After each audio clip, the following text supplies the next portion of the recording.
قارون اور اس کا خزانہ۔ محترم ناظرین، آج کی اس ویڈیو میں جانتے ہیں قارون اور اس کا خزانہ اور اس کا انجام۔ محترم ناظرین، اگر آپ ہمارے ویڈیو پر نئے ہیں تو لائک، کمنٹ، سبسکرائب ضرور کریں اور ویڈیو پر آخر تک بنے رہے۔ چلیے محترم ناظرین، ویڈیو کو شروع کرتے ہیں۔ هي الحلقات تحفظني بآيات من القرآن۔ قارون حضرت موسیٰ علیہ السلام کے چچا یسہر کا بیٹا تھا۔ بہت ہی شکیل اور خوبصورت آدمی تھا، اس لیے لوگ اس کے حسن و جمال سے متاثر ہو کر اس کو منور کہا کرتے تھے۔ اس کے ساتھ ساتھ اس میں یہ بھی کمال تھا کہ وہ بنی اسرائیل میں تورات کا بہت بڑا عالم تھا اور بہت ہی ملنسار اور با اخلاق انسان تھا، اور لوگ اس کا بہت ہی ادب و احترام کرتے تھے۔ اب آگے دیکھیے۔ لیکن بے شمار دولت اس کے ہاتھ میں آتے ہی اس کے حالات میں ایک دم تغیر پیدا ہو گیا، اور سامری کی طرح منافق ہو کر حضرت موسیٰ علیہ السلام کا بہت بڑا دشمن ہو گیا اور اعلیٰ درجے کا متکبر اور مغرور ہو گیا۔ جب زکوٰۃ کا حکم نازل ہوا تو اس نے حضرت موسیٰ علیہ السلام کے روبرو یہ وعدہ کیا، یہ عہد کیا کہ وہ اپنے تمام مالوں میں سے 1000واں حصہ زکوٰۃ نکالیں گا۔ مگر جب اس نے مالوں کا حساب لگایا تو ایک بہت بڑی رقم بن گئی، ایک بہت بڑی رقم نکلی۔ یہ دیکھ کر اس پر ایک دم حرص و بخل کا بھوت سوار ہو گیا اور وہ لالچ میں آ گیا، اور نہ صرف زکوٰۃ کا منکر ہو گیا بلکہ عام طور پر بنی اسرائیل کو بہکانے لگا کہ حضرت موسیٰ علیہ السلام اس بہانے تمہارے مالوں کو لینا چاہتے ہیں۔ یہاں تک کہ حضرت موسیٰ علیہ السلام سے لوگوں کو برگشتہ کرنے کے لیے اس خبیث نے ایک گندی اور گھناؤنی چال چلی کہ ایک عورت کو بہت زیادہ مال و دولت دے کر آمادہ کر لیا کہ وہ آپ پر بدکاری کا الزام لگائے۔ چنانچہ عین اس وقت جب کہ حضرت موسیٰ علیہ السلام وعظ کر رہے تھے، بیان فرما رہے تھے، قارون نے آپ کو ٹوکا کہ فلانی عورت سے آپ نے بدکاری کی ہے۔ حضرت موسیٰ علیہ السلام نے فرمایا کہ اس عورت کو میرے سامنے لاؤ، اس عورت کو میرے سامنے پیش کرو۔ چنانچہ وہ عورت بلائی گئی تو حضرت موسیٰ علیہ السلام نے فرمایا کہ اے عورت، اس اللہ کی قسم جس نے بنی اسرائیل کے لیے دریا کو پھاڑ دیا اور عافیت و سلامتی کے ساتھ دریا کو پار کرا کر فرعون سے نجات دی، سچ سچ کہہ دے کہ کیا واقعہ ہے، کیا ماجرا ہے۔ حضرت موسیٰ علیہ السلام کے جلال سے عورت سہم کر کانپنے لگی اور اس نے مجمع عام میں صاف صاف کہہ دیا کہ اللہ عز و جل کے نبی موسیٰ علیہ السلام، مجھ کو قارون نے کثیر دولت دے کر آپ پر بہتان لگانے کے لیے آمادہ کیا ہے۔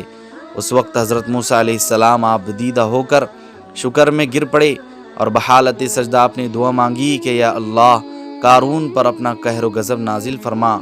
پھر آپ نے مجمع سے فرمایا کہ جو قارون کا ساتھی ہو وہ قارون کے ساتھ ٹھہرا رہے، اور جو میرا ساتھی ہو وہ قارون سے جدا ہو جائے۔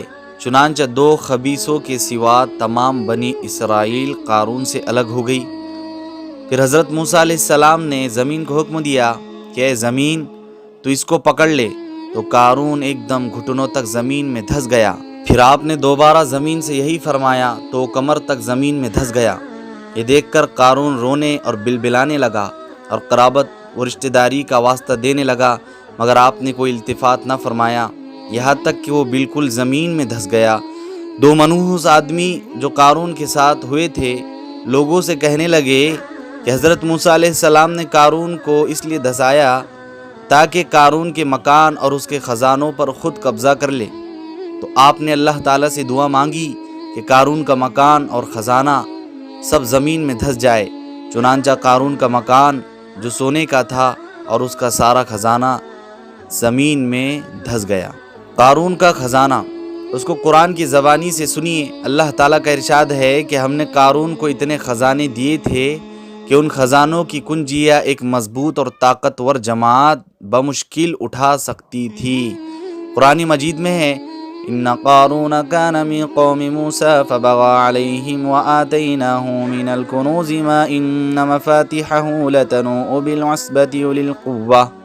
ترجمہ: بے شک قارون موسیٰ کی قوم سے تھا، پھر اس نے ان پر زیادتی کی اور ہم نے اس کو اتنے خزانے دیے جن کی کنجیاں ایک زور آور جماعت پر بھاری تھی۔ حضرت موسیٰ علیہ السلام کی نصیحت۔ حضرت موسیٰ علیہ السلام نے قارون کو جو نصیحت فرمائی وہ یہ ہے کہ جس کو قرآن مجید نے بیان فرمایا ہے۔ اسی خیر خواہی والی نصیحت کو سن کر قارون حضرت موسیٰ علیہ السلام کا دشمن ہو گیا۔ غور کیجئے کہ یہ نصیحت کتنی مخلصانہ، کس قدر پیاری اور محبت والی نصیحت ہے، جو حضرت موسیٰ علیہ السلام کے ساتھ ساتھ ساری قوم قارون کو سنا رہی ہے کہ اذ قال له قومه لا تفرح ان اللہ لا يحب الفرحین وابتغی فیما آتاک اللہ الدار الآخرة ولا تنس نصیبک من الدنیا واحسن كما احسن اللہ الیک ولا تبغی الفساد فی الارض۔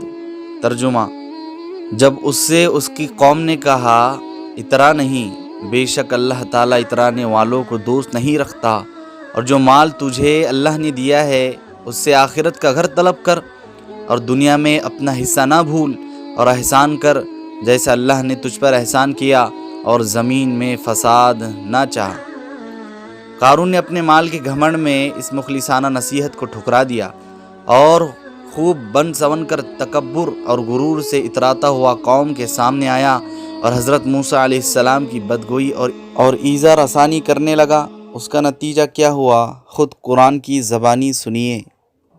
قارون زمین میں دھس گیا، فخسفنا به وبداره الارض وما كان له من فئة ينصرونه من دون الله وما كان من المنتصرین۔ ترجمہ: تو ہم نے اسے اور اس کے گھر کو زمین میں دھسا دیا، تو اس کے پاس کوئی جماعت نہ تھی کہ اللہ سے بچانے میں اس کی مدد کرتی، اور نہ وہ بدلہ لے سکا۔ محترم ناظرین، یہ تھا قارون اور اس کا خزانہ، اور اس کی موت کیسے ہوئی اور اس کا انجام۔